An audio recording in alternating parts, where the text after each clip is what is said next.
వారాహిదేవి పూజ అంటే గుప్త నవరాత్రులు.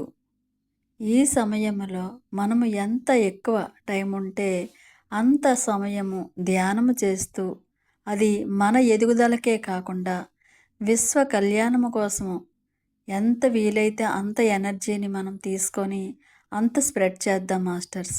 ఎందుకంటే అదే కదా మన లైఫ్ పర్పస్ కాబట్టి. అయితే ఈ సమయంలో వారాహి మాత ఎనర్జీ చాలా పుష్కలముగా భూమి మీదకి రావడం జరుగుతుంది. ఇది సూర్యాస్తమయం నుండి సూర్యోదయం వరకు ఎంత ఎక్కువ ధ్యానం చేస్తూ ఉంటే అంత ఎనర్జీని తీసుకోవచ్చు.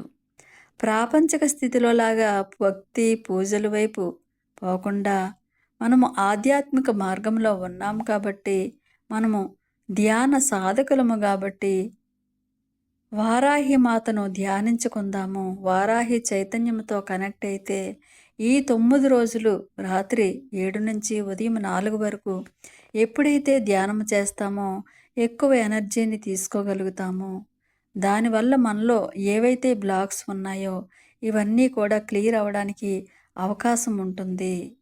మరి వారాహి అంటే ఆజ్ఞకు మనోమయ స్థితికి ఆమె నాయకురాలు. ఎప్పుడైతే ఆ ఎనర్జీని తీసుకుంటామో క్రింద బొడ్డు నుంచి క్రింద మూలాధారం వరకు కూడా ఆజ్ఞ మనోమయ స్థితికి వెళుతుంది. మరి ధ్యానము వారాహి మాతని నైట్ టైము ఉదయం సాయంకాలం 7 నుంచి తెల్లవారి 4 వరకు ఈ 9 రోజులు ఎవరైతే ధ్యానం చేస్తామో అద్భుతమైన అమ్మవారి ఎనర్జీని మనం తీసుకోవచ్చు.